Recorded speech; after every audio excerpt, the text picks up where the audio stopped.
हमारे YouTube channel पर आप सभी का स्वागत है। आज आप मार्गशीर्ष मास महात्म्य में उत्पन्ना एकादशी के व्रत के महत्व के विषय में जानेंगे। इसमें आपको व्रत के नियम, व्रत कथा और व्रत की विधि के विषय में आपको बताया गया है। आइए जानते हैं। प्रत्येक वर्ष मार्गशीर्ष मास के कृष्ण पक्ष की एकादशी तिथि को उत्पन्ना एकादशी का व्रत किया जाता है। इस वर्ष 8 दिसंबर को उत्पन्ना एकादशी का व्रत रखा जाएगा। इस दिन भगवान विष्णु और माता एकादशी की पूजा की जाती है।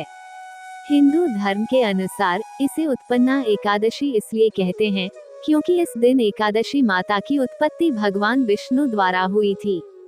विष्णु जी ने ही इन्हें एकादशी नाम दिया और प्रत्येक व्रत में मां एकादशी को श्रेष्ठ होने का वरदान भी दिया।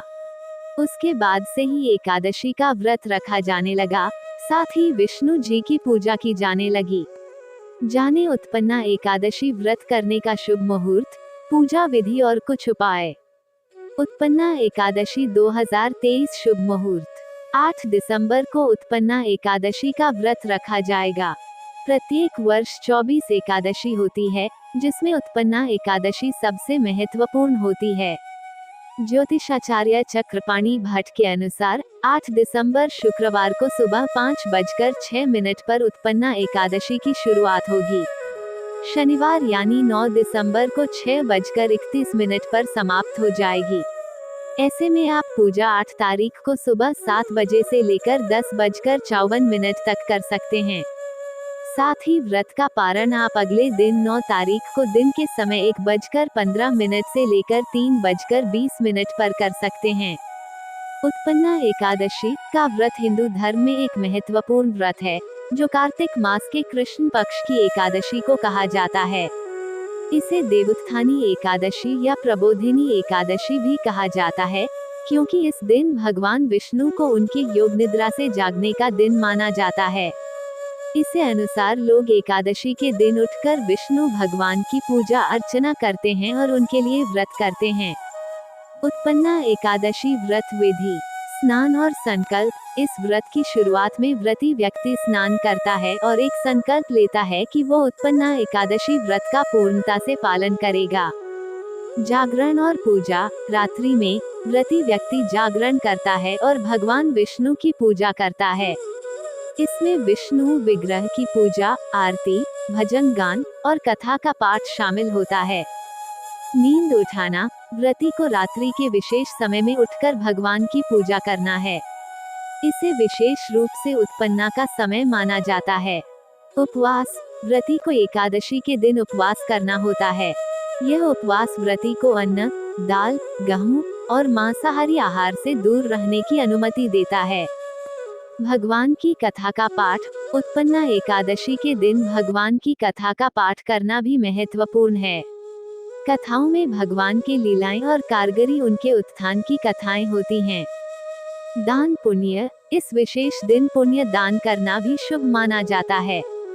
यह विधवा, ब्राह्मण, गाय, तुलसी पौध और अन्य यत्न पूर्वक चयनित दानों को शामिल कर सकता है। उत्पन्ना एकादशी कथा। उत्पन्ना एकादशी का महत्व। धर्मराज युधिष्ठिर कहने लगे कि हे भगवान, आप कृपा करके मुझे मार्गशीर्ष माह के कृष्ण पक्ष की एकादशी के विषय में भी बतलाइए। इस एकादशी का क्या नाम है तथा इसके व्रत का क्या विधान है? इसकी विधि क्या है? इसका व्रत करने से किस फल की प्राप्ति होती है? कृपया ये सब विधान पूर्वक कहिए। उत्पन्ना एकादशी व्रत कथा। उत्पन्ना एकादशी का महत्व। धर्मराज युधिष्ठिर कहने लगे कि हे भगवान, मैंने कार्तिक शुक्ल एकादशी अर्थात प्रबोधिनी एकादशी का सविस्तार वर्णन सुना। अब आप कृपा करके मुझे मार्गशीर्ष माह के कृष्ण पक्ष की एकादशी के विषय में भी बतलाइए। इस एकादशी का क्या नाम है तथा इसके व्रत का क्या विधान है? इसकी विधि क्या है? इसका व्रत करने से किस फल की प्राप्ति होती है? कृपया ये सब विधान पूर्वक कहिए। भगवान श्री कृष्ण बोले, मार्गशीर्ष माह के कृष्ण पक्ष में आने वाली इस एकादशी को उत्पन्ना एकादशी कहा जाता है। यह व्रत शंखोद्धार तीर्थ में स्नान करके भगवान के दर्शन करने से जो फल प्राप्त होता है, उसके बराबर पुण्य मिलता है। व्रत करने वाले भक्त को चोर, पाखंडी, परस्त्रीगामी, निंदक, मिथ्याभाषी तथा किसी भी प्रकार के पापी से बात नहीं करनी चाहिए। इसका महात्म्य मैं तुमसे कहता हूँ, ध्यानपूर्वक सुनो। उत्पन्ना एकादशी व्रत कथा। युधिष्ठिर कहने लगे कि हे भगवान, आपने हजारों यज्ञ और लाख गोदान को भी एकादशी व्रत के बराबर नहीं बताया। सो ये तिथि सब तिथियों से उत्तम कैसे हुई, बताइए। भगवान कहने लगे, हे युधिष्ठिर, सतयुग में मूर नाम का दैत्य उत्पन्न हुआ। वह बड़ा बलवान और भयानक था। उस प्रचंड दैत्य ने इंद्र, आदित्य, वसु, वायु, अग्नि आदि सभी देवताओं को पराजित करके भगा दिया। तब इंद्र सहित सभी देवताओं ने भयभीत होकर भगवान शिव से सारा वृतांत कहा और बोले, हे कैलाशपति, मूर दैत्य से भयभीत होकर सब देवता मृत्यु लोक में फिर रहे हैं। तब भगवान शिव ने कहा, हे देवताओं, तीनों लोकों के स्वामी, भक्तों के दुखों का नाश करने वाले भगवान विष्णु की शरण में जाओ। वे ही तुम्हारे दुखों को दूर कर सकते हैं। शिवजी के ऐसे वचन सुनकर सभी देवता क्षीर सागर में पहुँचे। वहाँ भगवान को शयन करते देख हाथ जोड़कर उनकी स्तुति करने लगे कि ये देवताओं द्वारा स्तुति करने योग्य प्रभु, आपको बारंबार नमस्कार है। देवताओं की रक्षा करने वाले मधुसूदन, आपको नमस्कार है। आप हमारी रक्षा करें।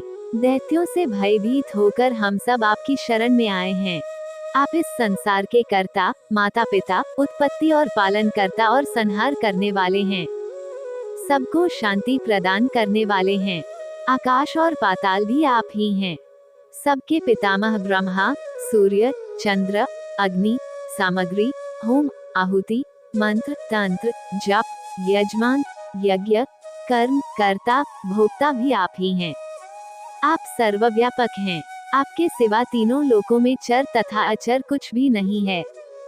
हे भगवान, दैत्यों ने हमको जीतकर स्वर्ग से भ्रष्ट कर दिया है और हम सब देवता इधर उधर भागे भागे फिर रहे हैं।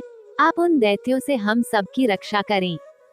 इंद्र के ऐसे वचन सुनकर भगवान विष्णु कहने लगे कि हे इंद्र, ऐसा मायावी दैत्य कौन है जिसने सब देवताओं को जीत लिया है? उसका नाम क्या है? उसमें कितना बल है और किसके आश्रय में है तथा उसका स्थान कहाँ है? ये सब मुझसे कहो। भगवान के ऐसे वचन सुनकर इंद्र बोले, भगवान, प्राचीन समय में एक नाड़ीजंग नामक राक्षस था। उसके महापराक्रमी और लोकविख्यात मूर नाम का एक पुत्र हुआ। उसकी चंद्रावती नाम की नगरी है। उसी ने सब देवताओं को स्वर्ग से निकालकर वहां अपना अधिकार जमा लिया है। उसने इंद्र, अग्नि, वरुण, यम, वायु, ईश, चंद्रमा, नैऋत आदि सबके स्थान पर अधिकार कर लिया है। सूर्य बनकर स्वयं ही प्रकाश करता है, स्वयं ही मेघ बन बैठा है और सबसे अजेय है। हे असुर निकंदन, उस दुष्ट को मारकर देवताओं को अजेय बनाइए। ये वचन सुनकर भगवान ने कहा, हे देवताओं, मैं शीघ्र ही उसका संहार करूंगा। तुम चंद्रावती नगरी जाओ। इस प्रकार कहकर भगवान सहित सभी देवताओं ने चंद्रावती नगरी की ओर प्रस्थान किया। उस समय जब दैत्य मूर सेना सहित युद्ध भूमि में गरज रहा था, उसकी भयानक गर्जना सुनकर सभी देवता भय के मारे चारों दिशाओं में भागने लगे। जब स्वयं भगवान रणभूमि में आए तो दैत्य उन पर भी अस्त्र शस्त्र आयुध लेकर दौड़े। भगवान ने उन्हें सर्प के समान अपने बाणों से बींध डाला। बहुत से दैत्य मारे गए, केवल मूर बचा रहा। वो अविचल भाव से भगवान के साथ युद्ध करता रहा। भगवान जो भी तीक्ष्ण बाण चलाते वह उसके लिए पुष्प सिद्ध होता। उसका शरीर छिन्न भिन्न हो गया, किंतु वह लगातार युद्ध करता रहा। दोनों के बीच मल्लयुद्ध भी हुआ। 10,000 वर्ष तक उनका युद्ध चलता रहा, किंतु मूर नहीं हारा। थककर भगवान बद्रिकाश्रम चले गए। वहाँ हेमवती नामक सुंदर गुफा थी। उसमें विश्राम करने के लिए भगवान उसके अंदर प्रवेश कर गए। ये गुफा 12 योजन लंबी थी और उसका एक ही द्वार था। विष्णु भगवान वहाँ योग निद्रा की गोद में सो गए। मूर भी पीछे पीछे आ गया और भगवान को सोया देखकर मारने को उद्यत हुआ। तभी भगवान के शरीर से उज्ज्वल कांतिमय रूप वाली देवी प्रकट हुई। देवी ने राक्षस मूर को ललकारा, युद्ध किया और उसे तत्काल मौत के घाट उतार दिया। श्री हरि जब योग निद्रा की गोद से उठे तो सब बातों को जानकर उस देवी से कहा कि आपका जन्म एकादशी के दिन हुआ है, अतः आप उत्पन्ना एकादशी के नाम से पूजित होंगी। आपके भक्त वही होंगे जो मेरे भक्त हैं। उत्पन्ना एकादशी पर करें ये उपाय। 1. यदि आपको संतान की प्राप्ति नहीं हो रही है तो पति और पत्नी इस दिन एक साथ पूजा पाठ और व्रत करें। विधि विधान से पूजा करने से संतान की प्राप्ति होती है। आपकी अन्य मनोकामनाएं भी पूर्ण होंगी। यदि आप विष्णु जी के साथ इस दिन लक्ष्मी जी की पूजा करते हैं तो माँ लक्ष्मी प्रसन्न होती हैं। ऐसे में आपके घर में धन की कमी नहीं होती, सुख समृद्धि में इजाफा हो सकता है। भगवान विष्णु जी की पूजा करने के दौरान ओम नमो भगवते वासुदेवाय नमः मंत्र जपें। इससे आपकी अधूरी इच्छाएं, मनोकामनाएं पूर्ण होंगी।